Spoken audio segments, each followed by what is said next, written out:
बंधु नमस्कार, सत श्री अकाल, प्रणाम। मेरा YouTube चैनल यथार्थ वीडियोज 1473 देखने वाले सभी भाई बहनों का स्वागत है, अभिनंदन है। आज एक ऐसे प्रश्न के ऊपर चर्चा होगी जो प्रश्न हजारों साल से अपने समाज में घूम रहा है और उस प्रश्न के पक्ष में और विपक्ष में सबके अपने अपने तर्क हैं, लेकिन उन पे तर्क वितर्क करके अपना कोई निष्कर्ष निकालने के पहले उस समय की सारी परिस्थितियों पर हमको विचार करना चाहिए। प्रश्न यह है कि गुरु द्रोणाचार्य ने एकलव्य का अंगूठा क्यों कटवा लिया। ऐसा लिखा पढ़ा मिलता है, बात सही है, लेकिन इस क्यों के पीछे की कितनी कितनी परिस्थितियां हैं, इन पे भी हमको एक बार विचार करना चाहिए। ये जानने के लिए हमें सबसे पहले ये देखना पड़ेगा कि गुरु द्रोणाचार्य कौन थे, एकलव्य कौन था और उस समय की परिस्थितियां कैसी थी। गुरु द्रोणाचार्य जो थे वो ऋषि भरद्वाज और घृतार्ची नामक एक अप्सरा के पुत्र थे। जब भगवान परशुराम ने अपना सर्वस्व दान देकर महेंद्र पर्वत पे जाकर के तपस्या करने की सोची, तब द्रोणाचार्य जी उनके पास गए। उन्होंने कहा, भाई हमारे पास अब कुछ नहीं बचा है, मैं सब कुछ अपना दान कर चुका हूं, मेरे पास शस्त्र विद्या है, वो भी धनुष विद्या। द्रोणाचार्य ने कहा, प्रभु गुरुवर हमको यही दे दीजिए, और उन्होंने अपनी सारी विद्याएं जो धनुष विद्या से संबंधित थी, सारा ज्ञान द्रोणाचार्य जी को दिया। गृहस्थी इनकी ऐसी थी कि कृपाचार्य का नाम महाभारत में आप लोगों ने सुना होगा। ये कृपाचार्य जो थे ये महर्षि गौतम सरद्वान और जानपदी नाम की देवकन्या के पुत्र थे, जिन्हें जन्म के बाद में इनके माता पिता ने वन में या जंगल में छोड़ दिया था। जब महाराज शांतनु उधर से एक बार निकल रहे थे तो उनको ये दोनों बच्चे रोते हुए मिले। इनको लेकर के अपने राजमहल में आए।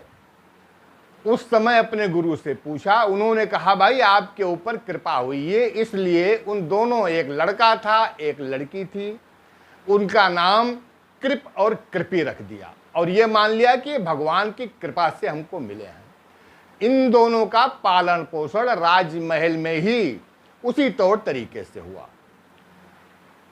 द्रोणाचार्य की बहन जो कृपी थी उसका विवाह कृपाचार्य की, उसका विवाह द्रोणाचार्य से हुआ और इनके एकमात्र एक पुत्र था जिसका नाम था अश्वत्थामा। इनकी परिस्थिति ऐसी थी कि आधी जिंदगी, यानी जब तक ये हस्तिनापुर से नहीं जुड़े थे तब तक बहुत दरिद्रता में बीती है इनकी जिंदगी।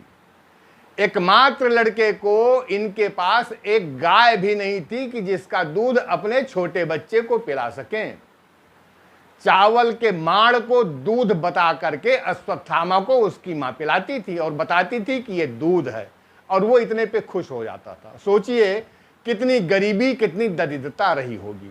ये तो इनकी गरीबी तब छूटी जब ये हस्तिनापुर राज्य से संलग्न हुए और इनको वहां तक ले जाने के लिए कृपाचार्य जी की कृपा ही वहां पहुंचाई थी इनको। ये इनकी परिस्थिति थी। अब आइए थोड़ा सा हम विचार करते हैं एकलव्य कौन था। भाई आजकल की संवैधानिक भाषा में जिसको ओबीसी, दलित या पिछड़ा कहा जाता है, एकलव्य उस तरीके पर, उस तौर पर फिट नहीं बैठता है। एकलव्य दलित तो था, निषाद पुत्र था, लेकिन निषाद गरीब नहीं था, वो दरिद्र नहीं था, निषादों का राजा था, श्रृंगवेर का राज था उसके पास, और मगध के राजा जरासंध की सेना में वो सेनापति था। इस ऐसे ओहदे पर या ऐसे पद पे वो आसीन था, गरीब नहीं था। आज हम लोग क्या करते हैं कि वोट की राजनीति के लिए एक एक वोट, एक कुर्सी, एक सत्ता के लिए जो सामाजिक परिस्थितियां हैं उनमें विघटन डाल देते हैं। और एकलव्य को द्रोणाचार्य जी ने क्यों नहीं सिखाया? सुनिए, सोचिए थोड़ा सा। द्रोणाचार्य जी का जो गुरुकुल था वो उनका व्यक्तिगत नहीं था, वो गुरुकुल हस्तिनापुर राज्य से पालित और पोषित था। उसका सारा व्यय, सारा खर्चा, सारे साधन संसाधन राज्य से मिलते थे और द्रोणाचार्य जी को राज्य के राजकुमारों को ही शिक्षा देने के लिए नियुक्त किया गया था। अब अगर बाहर के किसी को शिक्षा नहीं देते हैं, उसको जाति पात से जोड़ना या किसी और तरीके से जोड़ना, यह एक अलग की बात है। आप ऐसे मान लीजिए कि आज के समय में यूनिवर्सिटीज हैं, यूजीसी है। अगर कोई नई यूनिवर्सिटी खोली जाती है तो यूजीसी से उसको मान्यता लेनी पड़ती है। अगर यूजीसी मान्यता देती है और उसको फंड प्रोवाइड करती है, आर्थिक सहायता देती है, तो उसके बदले में उसकी भी अपनी कुछ शर्तें होती हैं, कुछ नियम उस यूनिवर्सिटी को, उस विश्वविद्यालय को मानने पड़ेंगे। द्रोणाचार्य जी भी उसी राज्य के अंतर्गत आते थे। उनका अपना स्वतंत्र स्वच्छंद रूप से कुछ भी नहीं था। आज की दृष्टि में वो गुरु थे, इसलिए कहना थोड़ा बुरा लगता है। आप ये समझ लीजिए कि वो भी एक पेड एम्प्लॉय थे।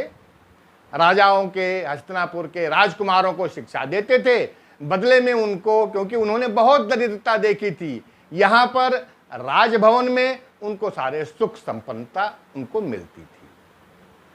अब इसके बाद में आइए कि उस समय की राजनीतिक, आर्थिक और सामाजिक परिस्थितियां क्या थी। भाई आप ये देखिए कि एक दो पीढ़ी के बाद ही समाज कितना बदल जाता है। हम जबकि बात कर रहे हैं कम से कम 5000 वर्ष पुरानी बात है। उस समय की बहुत चीजें ऐसी थीं जो मान्यता में रही होंगी, आज बिल्कुल नहीं है। लेकिन आज कुछ चीजें मान्यता में हैं, वो अगर उस समय पे सुनते तो उन लोगों को विश्वास नहीं होता। द्रोणाचार्य ने अंगूठा दान में लिया, गुरु दक्षिणा में लिया, ये सब लोग कहते हैं। और उनके ऊपर सिर्फ एक आरोप लगाया जाता है कि एकलव्य दलित था, इसलिए उसका अंगूठा काटा गया। भाई वो दलित था, आपने कह दिया। एक केवट की कन्या थी जिसको इंद्रप्रस्थ के में राज्य में ला करके महारानी बनाया गया, उसको कोई नहीं कहता है।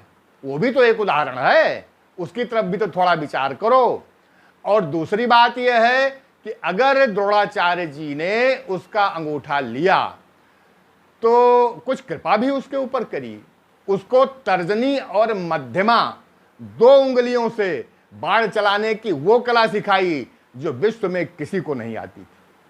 अगर गुरु दक्षिणा में अंगूठा लेने का इतिहास द्रोणाचार्य के नाम है, तो 2 उंगलियों से बिना अंगूठे के धनुष विद्या में, उस कला में पारंगत करने का जो काम उन्होंने किया था, वो भी उसी शिष्य और द्रोणाचार्य ने ही किया था। दूसरी चीज यह है भाई, दान देने वाला प्रसन्न है, दान लेने वाला प्रसन्न है। दर्द आपके पेट में क्यों हो रहा है भाई? आपको वोट लेना है ना। पूरे भारत के हिंदुओं को जाति में, वर्ग में, संप्रदाय में, घर घर में बांटने का काम आपने करना है, इसलिए इस चीज का प्रचार करते घूम रहे हो। और इसका मतलब क्या है? और उसके बाद में मैं तो इस तरीके से जहर बोने वालों से यह कहूंगा कि ये भारतीय सनातन परंपरा की मिट्टी है। हमारे सनातन के बीच में इसकी मिट्टी में जहर के पौधे बोने का काम ना करें तो ज़्यादा सही रहेगा। क्योंकि हम सिर्फ दलितों में, और आप ये देखिए कितने संत महात्मा हुए हैं, वो भी तो दलित थे। कबीर कौन थे भाई? रैदास कौन थे? अरे वेद को देने वाले कौन थे भाई? कभी उनकी जाति पूछी है या देखी है किसी ने? उनके ऊपर भी विचार करो एक बार। हमारे यहाँ जाति की पूजा नहीं हुई है, गुण की पूजा हुई है। जो गुणी होगा, किसी भी जाति धर्म से हो, किसी संप्रदाय से हो, कहीं का भी हो, उसकी पूजा होती है, उसकी मान्यता होती है। उस समय के हिसाब से द्रोणाचार्य को जो उचित लगा उन्होंने किया। एकलव्य, अगर मान लीजिए एकलव्य को नहीं देना होता तो द्रोणाचार्य क्या जबरदस्ती काट लेते हैं अंगूठा? नहीं, वो भी अगर उसने खुशी खुशी गुरुदक्षिणा में दिया तो उसके बदले में उसको भी पारितोषिक स्वरूप मिला। और वो दलित इतना गरीब नहीं था भाई, अपने पिता, जिसके पिता का नाम था हिरण्यधनु, उसकी मृत्यु के बाद में वो श्रृंगवेर का राजा बना है, क्योंकि निषादों में भी राजाओं की परंपरा थी। राजा राम जी को भी निषाद राज मिले थे। इसलिए सारी परिस्थितियां हमने आपके सामने रख दी। दूसरी चीज क्या थी कि अगर आज हम किसी यूनिवर्सिटी से कोई डिग्री लेते हैं और उसको नहीं पता होता है, हमारी वो डिग्री अवैध मानी जाएगी, कानूनी तौर पर वो मान्य नहीं होगी। यही काम तो एकलव्य ने भी किया था। द्रोणाचार्य को बगैर बताए हुए क्यों उनको अपना गुरु बना दिया। दूसरी चीज क्या है कि यूनिवर्सिटी में, किसी भी शिक्षण संस्थान में प्रवेश मिलता है, एडमिशन मिलता है, उनकी भी अपनी कुछ अर्हताएं होती हैं, कुछ नियम कानून होते हैं। अगर उनको नहीं माना जाएगा तो जो डिग्री मिलेगी वो भैया संवैधानिक तरीके से, कानूनी तौर से मान्य नहीं होगी। और उस समय पर आज की तरह कागज की डिग्रियां नहीं मिलती थीं। आप ये सोचो कि धनुष विद्या की डिग्री को अगर कैंसिल करना है, निरस्त करना है, तो अंगूठा काटने के अलावा और क्या उपाय था, जरा आप बताइए। तो अगर उन्होंने अंगूठा काटा तो उसको दूसरे विधि से धनुष विद्या चलाने की कला में पारंगत कर दिया। परिस्थितियां आपके सामने हैं, फैसला आपका है कि गलती द्रोणाचार्य से हुई या गलती एकलव्य से हुई, या अपनी अपनी जगह दोनों सही थे। समाज के विघटन को कृपया रोकिए। बंधुओं, ये वीडियो कैसा लगा आप लोग कमेंट में अवश्य बताइएगा, और हमारे वीडियो को लाइक, शेयर और सब्सक्राइब करते रहिएगा। धन्यवाद। जय श्री राम।